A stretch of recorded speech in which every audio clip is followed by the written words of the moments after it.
सर्वे मंगल मांगले शिवे सर्वार्थ साधिके शरणे त्र्यंबके गौरी नारायणी नमस्तुते।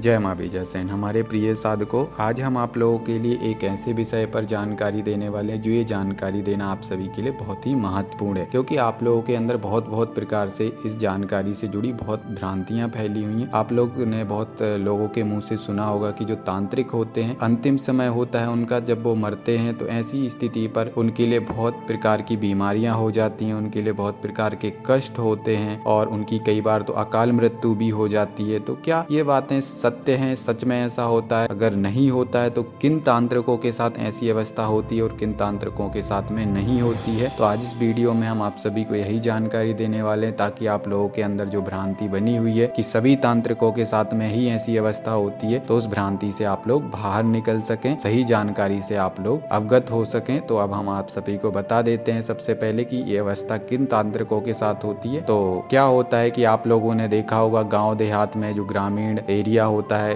ग्रामीण क्षेत्र होता है, ऐसे स्थानों पर जो तांत्रिक होते हैं वो नकारात्मक शक्तियों, गंदी शक्तियों के माध्यम से कार्य लेते हैं। वो क्या करते हैं कि जो शमशानी शक्तियां होती है उनसे वो कार्य लेते हैं, या फिर जो गंदे देवी देवता होते हैं, ग्रामीण जो देवी देवता होते हैं, उनसे कार्य लेते हैं और उनको भोग प्रसाद में वो तरह तरह के जानवरों की बलि देते हैं, जैसे मुर्गा की बलि, बकरे की बलि, बकरे की कलेजी, अंडे, भेड़ की बलि देते हैं, डोंका की बलि देते हैं। ऐसे अलग अलग प्रकार के पशु पक्षियों की बलि देते हैं और उस देवता को प्रसन्न करते हैं और अपने जो भी उनके कार्य होते हैं उस कार्य हेतु उस देवता से प्रार्थना लगाते हैं बलि देकर, तो वो कार्य उनका होता जाता है। इस तरह से वो लोग अपने जीवन में तरह तरह से कार्य करते हैं देवी देवताओं को बलि देकर। जो गंदे देवी देवता होते हैं या शमशानी जो शक्तियां होती हैं, तो उनका वो कार्य होता जाता है और इस तरह से उनके लिए किसी भी प्रकार का कोई भी ज्यादा पूजन पाठ करने की जरूरत नहीं पड़ती, अपितु सिर्फ उनके लिए वो शक्ति का जो उनके पास मंत्र होता है, उस मंत्र के माध्यम से ही वो सभी प्रकार के कार्य कर लेते हैं। बस उनके लिए उस देवी देवता की जो सेवा होती है, भोग प्रसाद होता है, बस उनको वो लगाना होता है, तो बड़े से बड़ा कार्य भी वो शक्ति के माध्यम से करा लेते हैं। क्योंकि शमशानी शक्तियां होती हैं, उनके लिए आप जो भी उनकी सेवा होती है, जो भी उनकी पूजा होती है, वो आप बस उनके लिए दे दीजिए, जो भी उनका भोग प्रसाद होता है। तो जैसे ही आप ये सारी सेवा, पूजा पाठ, भोग प्रसाद उन शमशानी शक्ति के लिए आप देंगे, तो वो शक्ति प्रसन्न हो जाती है और आपका कार्य करने लग जाती है। तो ऐसे सभी तांत्रिक यही कार्य करते हैं, जो ग्रामीण क्षेत्र के तांत्रिक होते हैं या फिर जो शमशानी तांत्रिक होते हैं। तो इस तरह से वो लोग कार्य करते रहते हैं और वो शक्ति से कार्य लेते हैं। लेकिन इस तरह के कार्य लेना आप सभी को पता है कि बिल्कुल ही उचित नहीं है। यही कार्य करने से वो सभी तांत्रिक आने वाले समय में अकाल मृत्यु भी मर जाते हैं कई बार, क्योंकि इन शक्तियों का एक नियम रहता है कि अगर आप कार्य करो अथवा ना करो, पर हर अमावस्या के दिन आपको शमशान में जाकर इन शक्तियों का भोग देना होता है। जो भी इनकी पूजा होती, सेवा होती है, वो हमें शमशान में जाकर इनको देनी होती है। या फिर कई बार तो क्या होता है कि हमें खुले स्थान पर, वीराने बीहड़ वाले स्थान पर भी इनकी सेवा देने जाना होता है। कई बार क्या होता है कि कोई तांत्रिक ये सेवा देना धीरे धीरे करके बंद कर देते हैं, क्योंकि उनकी स्थितियां उनके जीवन में ऐसी आने लग जाती हैं, जिस वजह से वो सेवा देना उन शक्तियों को बंद कर देते हैं। उन शक्तियों को ये मतलब नहीं होता है कि आप उन शक्तियों से कार्य ही लें तभी वो आपसे भोग प्रसाद लेंगी, ऐसा नहीं है। भोग प्रसाद आपने एक बार उनको देना शुरू कर दिया तो आपको हर अमावस्या को देना ही पड़ेगा। अगर नहीं दोगे वो सेवा उनकी, नहीं दोगे भोग प्रसाद उनको, तो कहीं ना कहीं वो आपके परिवार के किसी न किसी सदस्य को परेशान कर सकती हैं और वो समस्या ऐसी हो सकती है जो गुप्त तरीके से होती है। आपको समझ आएगा नहीं कि उन शक्तियों के द्वारा ये समस्या आपके परिवार के सदस्यों को हो रही है। आप सोचोगे नॉर्मली समस्या, लेकिन वो कहीं ना कहीं उन शक्तियों के द्वारा वो समस्या आपके परिवार को दी जा रही होती है और धीरे धीरे करके वो आपके परिवार के सदस्यों को बड़ी समस्याएं देने लग जाते हैं या फिर आपको भी बड़ी समस्याएं देने लग जाती हैं वो नकारात्मक शक्तियां। तो इस तरह से होते होते काफी लंबा समय हो जाता है और धीरे धीरे करके वो नकारात्मक शक्तियां और ज्यादा रुष्ट हो जाती हैं और रुष्ट होने के बाद वो नकारात्मक शक्तियां उस व्यक्ति के जीवन में कई बार तो अकाल मृत्यु भी करा देती हैं उस तांत्रिक के लिए, या फिर कई बार क्या होता है कि उस तांत्रिक के लिए तरह तरह की बीमारियां उसके शरीर के अंदर प्रकट करने लग जाती हैं वो नकारात्मक शक्तियां, और धीरे धीरे करके वो व्यक्ति बहुत ज्यादा परेशान होने लग जाता है। क्योंकि वो शमशानी शक्तियां एक दो नहीं होती हैं, अपितु वो झुंड की तादाद में बहुत ज्यादा नकारात्मक शक्तियां होती हैं, बहुत उनके साथ में वो शक्तियां चलती हैं। हम तो सोचते हैं कि एक ही शक्ति को हम भोग देने गए, नहीं, ऐसा नहीं है। वहां पर जब जब शमशान में आप भोग देने के लिए जाओगे तो वहाँ पर एक शक्ति नहीं रहती, अपितु वहाँ पर हजारों की तादाद में शक्तियाँ रहती हैं और वो सब आपको पहचानने लग जाती हैं, सब आपको देखती हैं, सब जानती हैं कि ये तांत्रिक आकर यहाँ पर भोग प्रसाद देता है शक्तियों के नाम से और कार्य लेता है हम सबसे। तो वो सभी शक्तियाँ उस व्यक्ति के ऊपर अटैक करने लग जाती हैं और धीरे धीरे करके वो व्यक्ति के जीवन में कई बार बहुत बहुत प्रकार से पीड़ाएं उत्पन्न होने लग जाती हैं और वो तांत्रिक अकाल मृत्यु मर जाता है बहुत बहुत प्रकार के कष्टों को भुगतते हुए। तो इसी प्रकार के तांत्रिक अकाल मृत्यु मरते हैं, अधिक कष्टों को भुगत कर मरते हैं। और जो तांत्रिक ईश्वरीय शक्तियों का साथ लेते हैं, ईश्वरीय शक्तियों का पूजन करते हैं, जैसे कि एक साधक होता है, साधक क्या करता है, साधक सुबह शाम उसका नित्य का जाप होता है, नित्य के स्तोत्र होते हैं, चालीसा के पाठ होते हैं, अपने कुल देवी देवताओं का वो पूजन करता है, अपने इष्ट का पूजन करता है, होम करता है, हवन करता है, सात्विक भोजन लगाता है अपने ईश्वर के लिए। तो इस तरह से जो साधक लोग करते हैं, तो ऐसे साधकों के साथ में कभी भी अकाल मृत्यु नहीं होती है, ना ही उनके लिए किसी भी प्रकार की कोई भी मरने की अवस्था पर कोई भी किसी भी प्रकार की बीमारी उनके शरीर में होती, ना ही किसी प्रकार का अधिक उनके जीवन में कष्ट उभरता है। तो आप सभी को बेहतर तरीके से समझ में आ गया होगा कि कौन से तांत्रिक इस तरह से अकाल मृत्यु मरते हैं, उनके जीवन में बहुत बहुत प्रकार की बीमारियां उत्पन्न होती हैं और कौन से साधक नहीं अकाल मृत्यु मरते हैं। तो आप सभी को समझ में आ गया होगा। तो हमेशा आप लोग को याद रखना है, आप लोग चाहते हैं कि आप लोग अकाल मृत्यु ना मरें या फिर आपके लिए किसी भी प्रकार का कोई भी कष्ट ना हो मरते वक्त, ना ही किसी भी प्रकार की कोई बीमारी आपके शरीर में उत्पन्न हो, तो हमारे लिए सात्विक शक्तियों का ही पूजन करना चाहिए और हमारे लिए ओम नमः शिवाय और नमाण मंत्र को तो छोड़ना नहीं चाहिए। जब भी आप साधनात्मक क्षेत्र में आ जाते हैं तब हमारे लिए अधिक से अधिक ओम नमः शिवाय मंत्र का सुबह शाम जाप करना चाहिए, नमाण मंत्र का सुबह शाम जाप करना चाहिए, अपने इष्ट मंत्र का, गुरु मंत्र का, अपने कुल देवी देवताओं का हवन करना चाहिए, होम करना चाहिए। तो ऐसे साधक, ऐसे तांत्रिक कभी भी अकाल मृत्यु नहीं मरते, ना ही उनके लिए किसी भी प्रकार की कोई बीमारी होती है, ना ही उनके अंतिम समय पर उनके लिए किसी भी प्रकार का अधिक कष्ट होता है। लेकिन जो ऐसे तांत्रिक होते हैं जो सिर्फ शक्तियों से कार्य लेते हैं, भोग प्रसाद देकर कभी किसी भी शक्ति का ना तो पूजन पाठ करते हैं वो भाव के साथ, ना ही वो देवीय शक्तियों के मंत्रों का जाप करते, तो ऐसे तांत्रिक अवश्य ही दुर्घटनाग्रस्त होकर मरते हैं या फिर उनके लिए किसी न किसी प्रकार की कोई बीमारी हो जाती है, या फिर वो जब वो मरते हैं तो बहुत बहुत प्रकार की उनके लिए शारीरिक पीड़ाएं होती हैं, कष्ट होते हैं और उनका साथ देने वाला उस वक्त कोई नहीं होता। अगर आप लोग अपने जीवन को सेफ रखना चाहते हैं साधनात्मक क्षेत्र में, तंत्र क्षेत्र में आने के बाद, तो ऐसी कोई भी गलती ना करें जिससे आपके आने वाले समय में आपका जीवन बिल्कुल नष्ट हो जाए। तो आप लोग इस चीज का ध्यान रखें। और अगर इस तरीके से अगर आप करते भी हैं, तामसिक साधनाएं करते हैं, उग्र साधनाएं करते हैं या फिर शमशानी शक्तियों का भी पूजन पाठ अगर आप करते हैं, तो बहुत बहुत जब जानकार आपको कोई गुरु या मार्गदर्शक मिलता है तभी आप इस तरीके से कार्य करें, अन्यथा बिल्कुल मत करें। क्योंकि जब आपका जानकार मार्गदर्शक, जानकार गुरु आपके साथ होगा तो वो आपको इस तरीके की समस्याओं से बचा के चलेगा और आपको सही मार्गदर्शन देगा, जिससे आपको किसी भी प्रकार की इस तरीके की समस्या नहीं होगी कि आने वाले समय में आपकी दुर्घटनाग्रस्त होकर आपकी मृत्यु हो या आपके लिए किसी प्रकार की कोई भी बीमारी हो। तो हमारे द्वारा दी हुई जानकारी आप सभी को अच्छी लगी होगी, और अगर अच्छी लगी हो तो वीडियो को लाइक कीजिए, ज्यादा से ज्यादा शेयर कीजिएगा, और हमारे चैनल पर अगर आप लोग नए हैं तो चैनल को सब्सक्राइब कीजिएगा। तो जब तक के लिए आप सभी को जय मां बेजा सैन।